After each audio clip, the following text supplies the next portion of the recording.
Quer dizer que o seu Deus, ele só permitiria e respeitaria o livre-arbítrio da pessoa má. É que o que acontece é que ele vai corrigir todas as coisas após a morte das pessoas. Ele vai corrigir todos os cômodo, né? Que todas as coisas foram criadas pelo Senhor com seus propósitos, com seus devidos fins, inclusive o ímpio para o dia do mal. Ou seja, até a pessoa ruim foi ele que criou. Se Deus existe, por que ele deixa as crianças passarem por maus tratos? Hoje nós vamos mergulhar em algo que, sinceramente, é um prato cheio para quem gosta de ver a retórica religiosa colidir de frente com a parede da realidade. Recentemente, o canal Inteligência Limitada promoveu um debate naquele formato que está muito popular ultimamente, onde colocaram o filósofo católico Guilherme Freire no centro de um palco, cercado por uma plateia mascarada, no melhor estilo todos contra um. A premissa era simples. Ele defende que Deus existe e qualquer um da plateia pode levantar, tirar a máscara e desafiá-lo. O que vimos ali não foi apenas um debate, foi um estudo de caso sobre como a apologética moderna opera. E como sabemos muito bem, ela opera com muita evasão, redefinição de termos, e quando a coisa aperta, o bom e velho apelo ao mistério ou à tradição. Nós assistimos a tudo com uma lupa na mão, e o que vamos fazer aqui é dissecar, argumento por argumento, porque, mais uma vez, a tentativa de provar o divino falhou miseravelmente diante da lógica básica e da honestidade intelectual. Antes de começarmos, um aviso importante. O material desse debate é denso. Estamos falando de quase 3 horas de conversa que vão desde o sofrimento de criancinhas até a ontologia do ser e a metafísica tomista. Se a gente tentasse colocar tudo num vídeo só, vocês iam cansar e o YouTube ia parar de recomendar o canal. Por isso, tomamos a decisão executiva de dividir essa análise colossal em 2 vídeos. Este é o primeiro. Nele, vamos focar no embate filosófico, moral e bíblico. No segundo vídeo, vamos entrar na guerra cultural, na suposta ciência da igreja e nos milagres. Então, para não perder o fio da meada e ver o desfecho dessa história, inscreva-se e ative o sino, porque na segunda parte vamos desconstruir a narrativa histórica. Vamos ao que interessa. O debate começa com uma atmosfera pesada. O primeiro desafiante, o cristiano, não perde tempo com abstrações acadêmicas. Ele traz o problema mais antigo e, francamente, o mais insolúvel para o cristianismo: o problema do mal. E ele não faz isso citando livros, ele cita a própria filha. A pergunta é visceral. Se Deus existe e é bom, por que ele permite que crianças sofram abusos, fome e maus tratos até o 7º ano de vida? Por que um pai humano, falho e limitado, faria de tudo para proteger sua filha, mas o Pai Celestial, onipotente, fica de braços cruzados? A resposta do Guilherme Freire é o manual clássico da teologia católica, e é aqui que a gente começa a ver as rachaduras. Ele começa fazendo uma distinção técnica entre males humanos e males naturais. Segundo ele, o mal humano, o abuso, a violência, é o preço que pagamos pelo livre-arbítrio. Deus não quer criar robôs, então ele permite que sejamos livres, inclusive para fazer o mal. Até aí é a resposta padrão de colégio de freiras. Mas percebam a falha lógica imediata que o ateu aponta e que o religioso ignora. O livre-arbítrio do agressor sempre vale mais do que o livre-arbítrio da vítima. Pense comigo. O agressor escolhe abusar. A criança escolhe ser abusada? Óbvio que não. Quando Deus permite que o agressor concretize seu ato para preservar sua liberdade, ele está ativamente permitindo que a liberdade e a integridade da vítima sejam violadas. O livre-arbítrio de um anula o do outro. Se eu vejo alguém prestes a cometer um crime hediondo e eu tenho o poder de impedir, mas não impeço porque respeito a liberdade dele, eu sou cúmplice. Mas para o Deus do Freire, isso é apenas respeito à autonomia. É uma ginástica moral que, se aplicada a qualquer ser humano, nos levaria para a cadeia por omissão de socorro. Mas a coisa piora quando entramos nos males naturais. Enchentes, doenças, câncer infantil. Aqui não tem livre-arbítrio humano. Ninguém escolheu ter leucemia. E qual é a resposta do Freire? Ele diz que Deus tira um bem desses males. E aí, ele solta a carta coringa, a carta que encerra qualquer debate racional para eles, a eternidade. Ele diz, com todas as letras, que esta vida é um rascunho, que o sofrimento aqui não importa tanto porque existe uma vida eterna depois. Vamos pausar para absorver a gravidade disso. O que ele está dizendo é que o sofrimento real, tangível, de carne e osso, de uma criança agora, é irrelevante perto de uma promessa imaginária de felicidade futura. É a desvalorização completa da vida humana em prol de uma fantasia. O cristiano, o debatedor, percebe isso na hora e chama de resposta cômoda. E é exatamente isso. É muito fácil justificar a tortura e a dor quando você inventa um bônus infinito no final da fase. Mas do ponto de vista lógico, isso não resolve o problema. Se eu quebro as pernas de alguém e depois dou R$1 milhão para essa pessoa, o fato de eu ter dado o dinheiro não apaga a imoralidade de ter quebrado as pernas dela.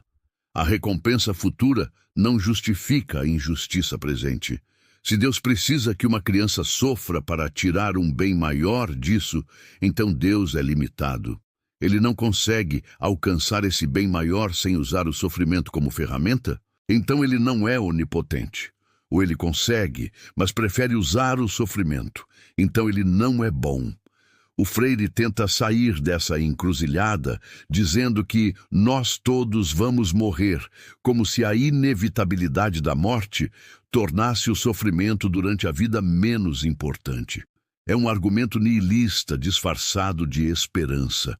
Basicamente, vai todo mundo morrer mesmo, então o que importa é a alma. Para nós, ateus, que entendemos que esta é a única vida que temos, essa visão é monstruosa. Ela permite que se aceite a miséria, a dor e a injustiça como meros detalhes de um plano divino. E aí o debate muda de tom. Sai o pai preocupado e entra o nosso querido Edson Toshio. Ele traz a Bíblia. E aqui a gente vê o segundo grande malabarismo do debate, a hermenêutica de conveniência. Toshio, genial como de costume, começa a citar versículos que mostram Deus criando o mal, predestinando pessoas ao inferno, agindo como um tirano. Ele cita provérbios romanos, mostra que na própria Escritura Deus diz que criou o ímpio para o dia da desgraça. Ou seja, a Deus livre-arbítrio, olá determinismo divino. A reação do Guilherme Freire é previsível, mas reveladora. Ele imediatamente rejeita a leitura literal. Ele diz, você está lendo como um calvinista, tem que ter a tradição, tem que ter a interpretação correta. Percebam o padrão? Quando a Bíblia diz algo bonito, como amai-vos uns aos outros, é a palavra de Deus direta e reta. Quando a Bíblia diz que Deus manda matar crianças, ou que criou o mal, aí é metáfora, é linguagem humana, precisa ver o contexto de 2000 anos de teologia. Isso é o que chamamos de cristianismo à la carte. O religioso escolhe o que serve e descarta o que incomoda. Toshio pressiona ele num ponto genial. Se o leão de Judá é metáfora, a ressurreição também é. O Freire tenta desconversar, diz que acredita que aconteceu mesmo, mas não dá um critério objetivo para separar o que é mito do que é fato. O critério é, basicamente, o que a Igreja Católica decidiu que é verdade. Ou seja, a verdade não está no texto, está na autoridade da instituição. Isso é fatal para o argumento dele. Porque se a Bíblia precisa de um corpo de advogados, a tradição, para explicar por que Deus parece um monstro moral em metade do Antigo Testamento, então esse Deus é um péssimo comunicador. Se a mensagem perfeita do Criador precisa de 20 séculos de notas de rodapé para não parecer imoral, talvez ela seja apenas um livro antigo, escrito por homens da Idade do Bronze, com uma moral questionável. O Freire tenta blindar Deus usando a complexidade teológica, mas o espectador atento percebe. Eles estão reescrevendo o personagem Deus em tempo real para que ele se adeque à moral moderna, que, ironicamente, é muito mais secular do que religiosa. Mas o ponto alto, o momento onde a estrutura intelectual do Freire realmente balança, acontece quando entra o David Ribeiro. Ele é estudante de filosofia analítica. Fala a língua técnica que o Freire gosta de usar para intimidar leigos, e o que acontece aqui é fascinante. Até esse momento, o Freire estava se esquivando razoavelmente bem, usando termos como ato e potência, finalidade, transcendência. O Davi entra e diz: parou, vamos analisar essa sua metafísica aí. O argumento central do Freire, a base de tudo o que ele defendeu no debate, é o tomismo, a filosofia de São Tomás de Aquino. Para o Freire, o mundo é hierárquico. As coisas têm uma natureza e uma finalidade. Uma cadeira serve para sentar. Se ela não serve para sentar, é uma cadeira ruim. Ele aplica isso ao ser humano. A natureza do homem é racional. Logo, a finalidade do homem é buscar a verdade e o bem. E como para ele Deus é a verdade e o bem, logo, a função do homem é buscar a Deus. Parece lógico, né? Um silogismo fechadinho. O Davi chega e desmonta isso com uma precisão cirúrgica. Ele introduz a distinção entre ontologia, o que as coisas são, e axiologia, o valor moral das coisas. Ele diz: olha, só porque uma coisa tem uma função, não significa que essa função seja moralmente boa. Ele usa o exemplo da faca. Uma faca boa é uma faca que corta bem. Se eu uso essa faca para esfaquear alguém, a faca cumpriu sua função ontológica, cortou, mas o ato foi moralmente terrível. Ou seja, função não é igual a valor moral. Isso parece técnico, mas destrói o argumento do Freire, porque o Freire precisa que a realidade, a moral e Deus sejam a mesma coisa misturada. Ele precisa que o ser seja inerentemente bom. Dave mostra que isso é uma suposição, não um fato. Você pode ter um universo onde as coisas existem e funcionam, mas o valor moral é uma categoria separada. Ele propõe o que chama de ontologia plana, onde não existe essa hierarquia mágica que leva até Deus. O Freire fica visivelmente incomodado. Ele tenta interromper, diz que o David está fugindo do tema, que está fazendo um lenga-lenga metafísico. Mas a ironia é palpável. O Freire passou o debate inteiro levando a conversa para a metafísica quando lhe convinha. Quando apareceu alguém que entende de metafísica e discorda dele, ele quer voltar para o básico. O David propõe um experimento mental que expõe a fragilidade da moral baseada em Deus. Se Deus criasse todo mundo já no inferno para ser torturado, ele estaria cumprindo sua função de criador, mas isso seria bom. Pela lógica do Freire, se Deus é o padrão do bem, tudo o que Deus faz é bom. Então sim, criar todo mundo no inferno seria bom, porque foi Deus quem fez. É uma conclusão repugnante, e o David força o Freire a encarar isso. O Freire tenta escapar, dizendo que natureza indica finalidade, voltando para o script aristotélico, mas o estrago está feito. O ateu demonstrou que é possível ter uma visão de mundo coerente, lógica e moral, sem precisar de um motor imóvel ou de uma causa primeira divina. Ele mostrou que a moralidade pode ser uma propriedade objetiva sem ser uma pessoa mágica no céu. E aqui entramos na discussão sobre as vias de São Tomás. O Freire tenta emplacar a primeira via, o argumento do movimento. Tudo que se move é movido por outro, não pode haver regressão infinita. Logo, existe um primeiro motor imóvel. É o clássico Quem empurrou o primeiro dominó? O David, novamente, rebate com filosofia contemporânea. Ele questiona a própria premissa de que o movimento precisa de um motor atualizador constante. A física moderna, a inércia e teorias de tempo como o eternalismo, onde o tempo é um bloco e tudo já existe, tornam a física de Aristóteles obsoleta. Mas o golpe de misericórdia do Davi é sobre a transcendência. O Freire adora dizer que Deus é transcendente, está fora do tempo e do espaço. O Davi aponta: se Deus está fora do tempo e do espaço, como ele interage com o tempo e o espaço? Causalidade, por definição, exige conexão. Uma coisa toca a outra, uma força age sobre a outra. Se Deus está em outra dimensão totalmente isolada, como ele empurra o dominó aqui?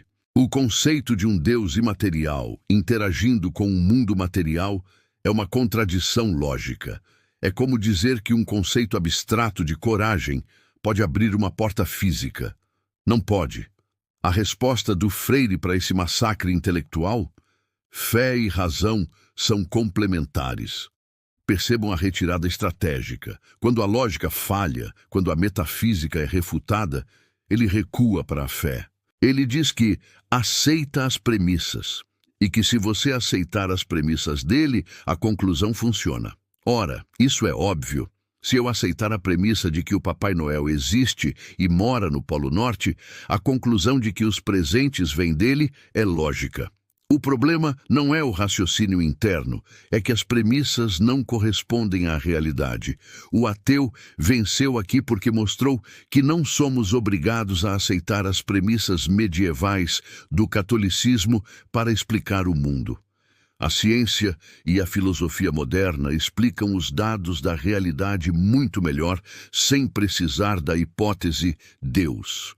Precisamos abordar um aspecto que ficou latente na discussão com o David Ribeiro e que permeia toda a postura do Guilherme Freire, a arrogância epistemológica da teologia natural. O Freire age como se a existência de Deus fosse uma conclusão óbvia, tão certa quanto 2 mais 2 é 4, e que qualquer um que não enxergue isso, ou é ignorante, ou está de má vontade, ou foi corrompido por ideologias modernas. Mas o debate expôs justamente o contrário.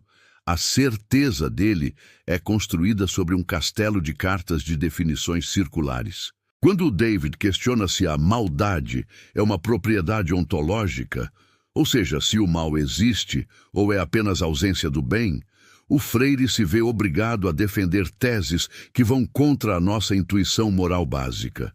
Para o tomista, o mal não é uma coisa real, é apenas a falta de bem, como um buraco na camisa.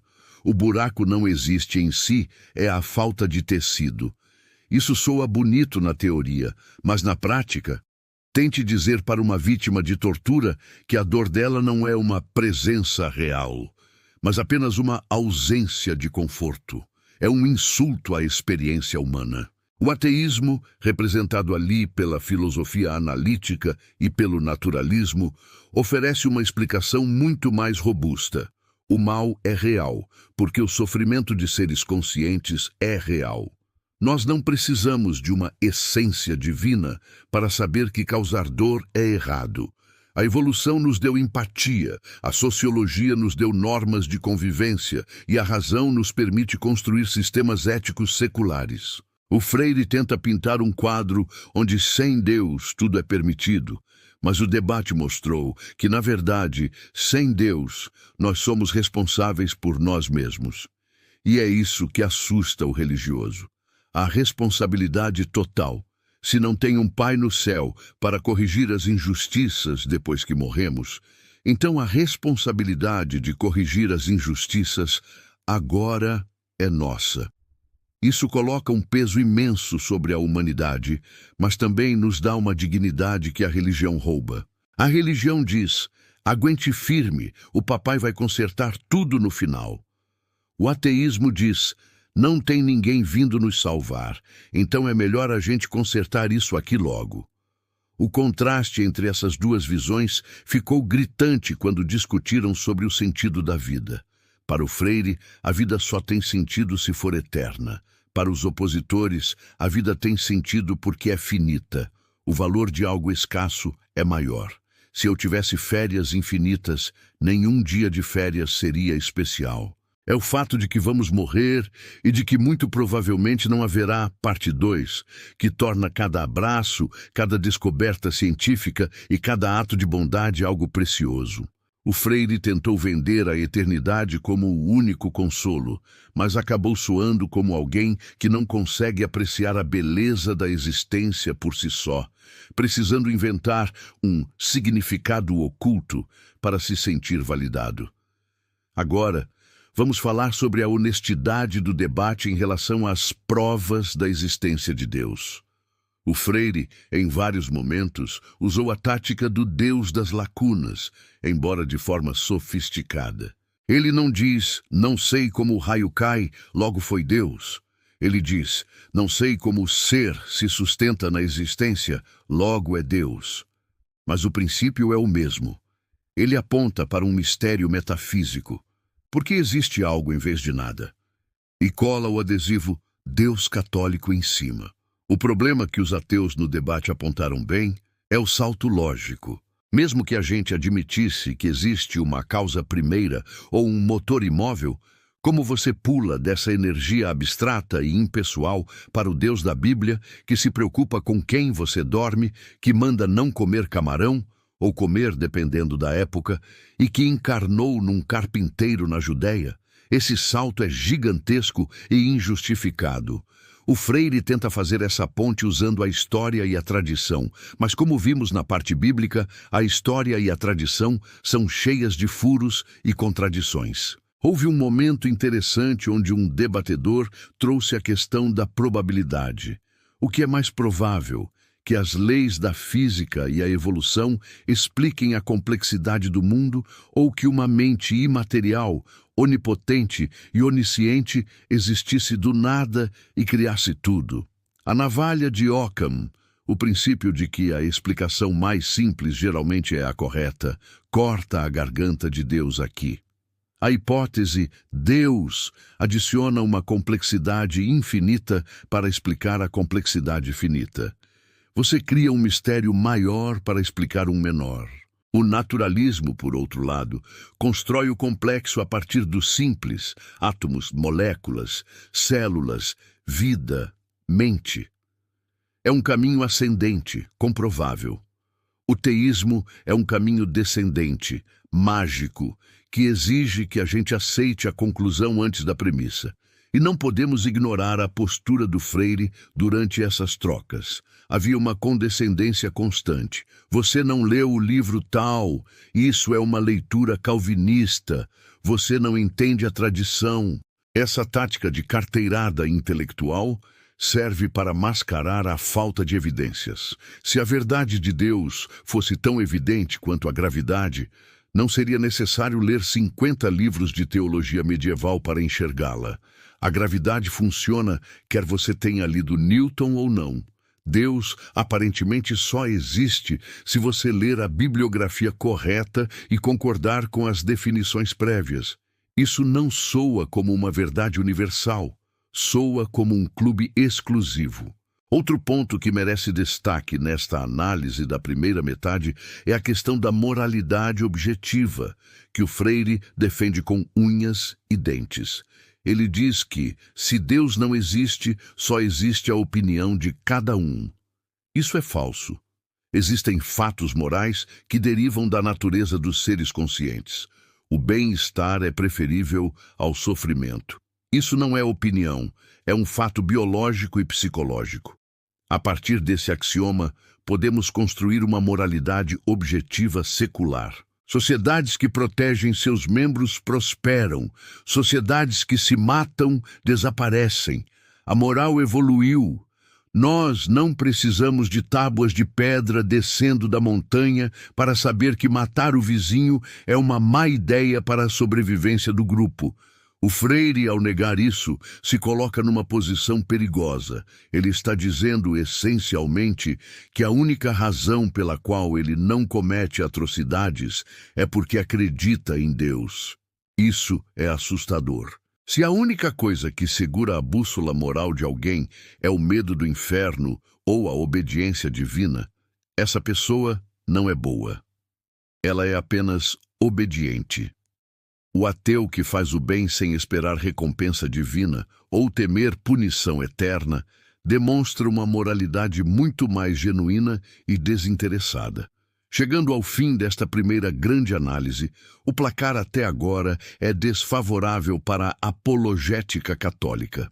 No campo do problema do mal, eles não têm resposta além do espere para ver no céu, o que é inaceitável diante da dor real.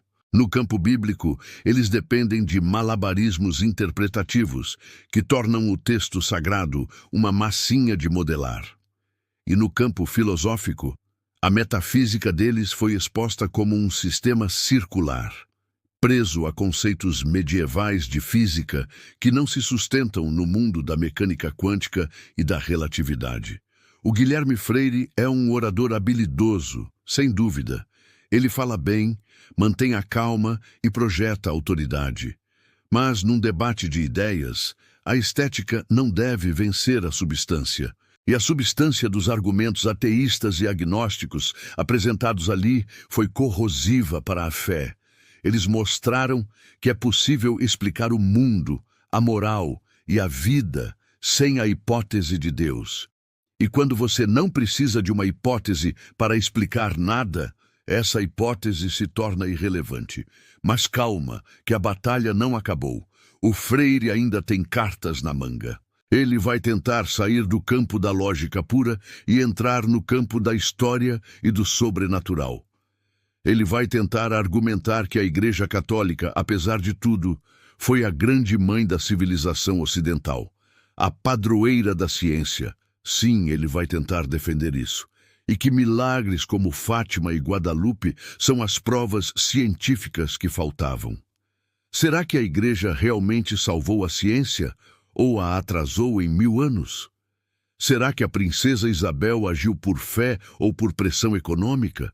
E mais importante, será que o sol realmente dançou no céu de Portugal ou foi um delírio coletivo causado por olhar diretamente para uma estrela brilhante? Essas são as questões que vamos destroçar no próximo vídeo. A segunda parte dessa análise vai focar na guerra cultural e nos milagres. Vamos ver como a narrativa revisionista tenta transformar a Igreja de perseguidora em vítima. E vamos aplicar a navalha cética nos supostos eventos sobrenaturais que o Freire usa como trunfo final. Se você achou que a filosofia foi pesada, espere até ver a distorção histórica. A coisa fica muito mais interessante. Portanto, não se esqueça, a razão é uma vela na escuridão e nós vamos manter essa chama acesa. Se inscreva no canal agora mesmo, ative as notificações para não perder a parte 2, porque nós vamos desmontar o resto desse castelo, tijolo por tijolo.